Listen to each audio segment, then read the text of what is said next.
சற்று முன் வெளியான தகவல் ரேஷன் அடைதலுக்கு முக்கியமான தகவல் வெளியிடுது.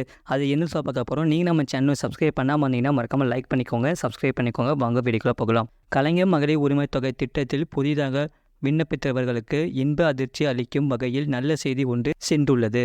கலைஞர் மகளிர் உரிமை தொகை திட்டம் 2 முக்கிய நோக்கங்களை கொண்டது. குடும்பத்திற்காக வாழ்நாள் எல்லாம் ஓயாமல் உழைத்து கொண்டிருக்கும் பெண்களின் உழைப்பிற்கு கொடுக்கும் அங்கீகாரம் முதன்மையானது. அடுத்த ஆண்டுக்கு 12,000 ரூபாய் உரிமைத் தொகை என்பது பெண்களின் வாழ்வாதாரத்தை மேம்படுத்தி வாழ்க்கை தரத்தை உயர்த்தி சமூகத்தில் சுயமரியாதையோடு வாழ்வதற்கு வழிவகுக்க வேண்டும் என்பதாகும். சமூகத்தில் வெற்றி பெறக்கூடிய ஒவ்வொரு ஆணுக்கு பின்னாலும் ஒரு பெண் இருப்பார் என்று கூறுவது உண்டு. உண்மையில் ஒவ்வொரு நாளும் தன் திறனுக்கேற்ப பணிபுரிந்து பொருள் ஈட்டும் ஒவ்வொரு ஆணுக்கு பின்னாலும் அவரது தாய், சகோதரி, மாணவி, மகள் ஆகிய பெண்களின் பல மணி நேர உழைப்பு மறைந்து இருக்கிறது என்பதை யாராலும் மறக்க முடியாது. ஒவ்வொரு ஆணின் வெற்றிக்காகவும் அவரவர் குழந்தைகளின் கல்வி, உடல் நலம் காக்கவும் இந்த சமூகத்திற்காகவும் வீட்டிலும் வெளியிலும் ஒரு நாளைக்கு பல மணி நேரம் பெண்கள் உழைத்து கொண்டே இருக்கிறார்கள். இந்த உழைப்புக்கு ஊதியம் கணக்கிடப்பட்டிருந்தால் குடும்ப சொத்துக்கள் அனைத்திலும் சமமாக பெண்கள் பெயரும் சட்டம் இயற்றாமலேயே இடம் பெற்றிருக்கும். இப்படி கணக்கில் கொள்ளப்படாத பெண்களின் உழைப்பை முறையாக அங்கீகரித்திடவே பெண்களுக்கு சொத்துரிமை வழங்கி கல்வியிலும் வேலைவாய்ப்பிலும் உள்ளாட்சி அமைப்புகளிலும் இட ஒதுக்கீடு அளித்து பெண் உரிமை போட்டிட கலைஞர் அவர்களின் பெயரால் இந்த மகளிர் உரிமை திட்டம் அறிமுகப்படுத்தப்பட்டுள்ளது. எனவேதான் இந்த திட்டத்திற்கு மகளிருக்கான உதவித்தொகை என்று இல்லாமல் மகளிர் உரிமை தொகை என்று கவனத்துடன் பெயரிடப்பட்டிருக்கிறது. தமிழ்நாட்டில் மகளிர் உரிமை தொகை விரிவாக்கம் செய்யப்படுகிறது.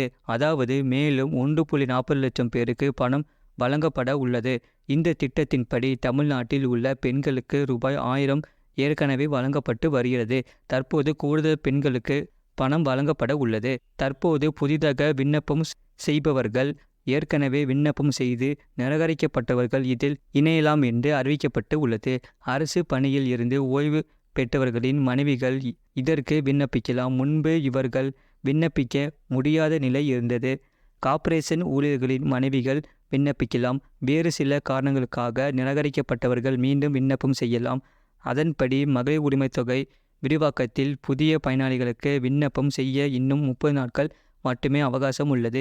இந்த நிலையில்தான் கலைஞர் மகளிர் உரிமை தொகை திட்டத்தில் புதிதாக விண்ணப்பித்தவர்களுக்கு இன்ப அதிர்ச்சி அளிக்கும் வகையில் நல்ல செய்தி ஒன்று சென்றுள்ளது. 1.80 லட்சம் பேர் மேல்முறையீடு மற்றும் புது விண்ணப்பம் செய்ய வாய்ப்புள்ளதாக கூறப்படுகிறது. அதில் 90% பேரின் விண்ணப்பங்கள் ஏற்கப்பட வாய்ப்புள்ளதாக அரசு வட்டார தகவல் தெரிவிக்கின்றன. பொது அடிப்படை வருமானம் என்ற யூனிவர்சல் பேசிக் இன்கம் என்ற பெயரில் உலகில் பல நாடுகளில் சோதனை முறையில் குறிப்பிட்ட சில பகுதிகளில் ஒரு சில பிரிவினரின் மட்டும் இத்தகைய திட்டம் நடைமுறைப்படுத்தப்பட்டு இருக்கிறது.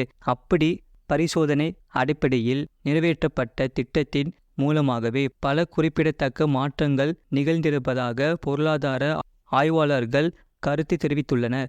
இந்த திட்டத்தின் மூலம் வறுமை பாதியாக குறைத்திட வாய்ப்பு உண்டு என்றும் கிடைக்கும் நிதியை பெண்கள் தங்கள் குழந்தைகளின் கல்விக்கும் ஊட்டச்சத்து மற்றும் மருத்துவ செலவு செய்வதற்கும் முன்னுரிமை தருகிறார்கள் எனவும் சிறு சிறு தொழில்களை செய்ய முன் வருகிறார்கள் எனவும் ஆய்வுகள் தெரிவிக்கின்றன. இவை அனைத்துக்கும் மேலாக பெண்கள் தன்னம்பிக்கை பெற்றுள்ளார்கள். பரிசோதனை முயற்சியாக உலகில் சில நாடுகளில் ஆங்காங்கே நடைமுறைப்படுத்திய திட்டத்திற்கே இவ்வளவு பலன்கள் கிடைக்கின்றன என்றால் தமிழ்நாட்டில் செயல்படுத்தப்பட்டுள்ள இந்த மகத்தான முயற்சி எதிர்காலத்தில் தமிழ் சமூகத்தில் பெரும் பொருளாதார பலன்களை உருவாக்கும். இது போன்ற செய்திகளை உடனுக்குடன் அறிந்து கொள்ள மறக்காம சேனலை சப்ஸ்கிரைப் செய்யுங்கள், மற்றவர்களுக்கு தெரியப்படுத்த ஷேர் செய்யுங்கள்.